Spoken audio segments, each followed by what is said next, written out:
All right. So today's Whiteboard Wednesday is going to be about revenue growth and the impact to your operation based on that revenue growth.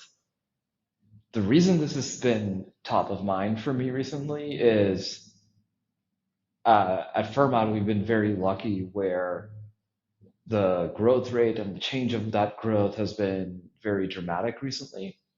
And I think it has opened my eyes to a framing on how to think about the different ways that you end up having revenue and revenue growth that can happen in your business. And this has applicability to whatever business you run. And I'm going to try to use examples in both SaaS and D2C e-commerce as I talk about this. But let's just say, for sake of argument, that like in month 1, 2, and 3, you have a total revenue of like $10, $20, and then $40, right? The what that means is like when you think about your operation, you need to be able to fulfill against $10 of business, then $20 of business, then $40 of business. And so if you're selling like a $1 widget, then you have to be able to send 10 of those, then 20 of those, and then 40 of those. And that's all obvious. Here's the part that was less obvious to me. In terms of new revenue add, let's just say you start at month 0 at 0. In terms of new revenue add, what you have just done is you have in month 1 added $10 of new revenue. In month 2, you have added $10 of new revenue, assuming you keep the 10 from the previous month. And then in month 3, you've added $20 of new revenue. So one of the big switches, which again should be somewhat obvious, but the impact of this will become clearer and clearer, is here you sold 10 units incremental, here you sold 10 units incremental, here you sold 20 units incremental. And so it turns out actually that your marketing and sales could stay the same in these 2 months, because let's just say you're a D2C business and your CAC nominally is $1 per unit, then your investment in is $10 and $10.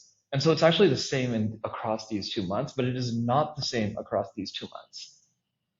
And so what happens is you don't actually know ahead of time if that dollar per unit is going to hold when you switch from 10 to 20. And this is all of a sudden now the big difference in when you go here. It's like, okay, at a high level, these things make sense, but the details start to matter. And the details matter in a big way because it's like, okay, yeah, when I'm like acquiring 10, it costs me $1. So the next month I'm going to acquire 10, it's going to cost me $1. The next month I'm going to acquire 20. It's like, oh, wait a second, it's going to cost me $1.20. Okay, that's something you now need to start thinking about. If this is a SaaS business, then you need to start thinking about, okay, I need more salespeople. That means I need to hire those people ahead of time. That means I need to have certain time to be able to ramp them and all of these sorts of things, right? And so the new revenue add per month is actually a non-trivial switch. And now here's the one that I think people think about the least. It's the rate of change of the new revenue add. So going from month 1 to month 2, there is no change. So it's 0, 0, and here you're going from 10 to 20, and so the rate of change is 10. And your capacity to change your growth rate is a totally different organizational muscle than your capacity simply to fulfill at a higher volume.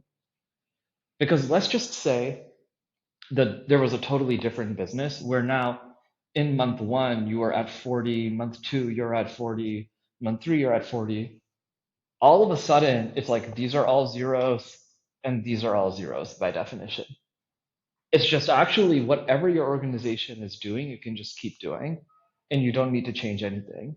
You don't need to acquire new revenue. You don't need to change any of your operations. But your capacity to change the rate of growth is a very big change. And so here, it's like, again, you can do the same marketing and sales activities because you have no sort of second derivative on your revenue change. Whereas here, your second derivative on your revenue is actually a big switch that you have just changed. And all of a sudden, you have to ask yourself if you actually have the marketing muscle and the organizational muscle to be able to do that. But more importantly, do you actually have the capital leverage to be able to invest in that growth in order to change the rate of change of growth? And this is a quite big change in how you think about your operation.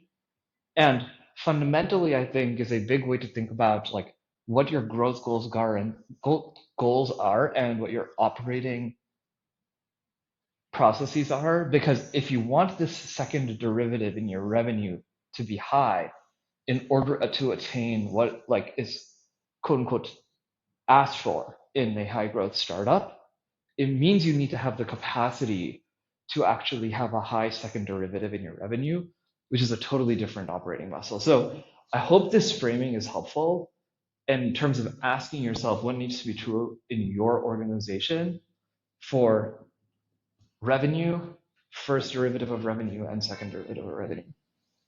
All right, I'll see you in the next one.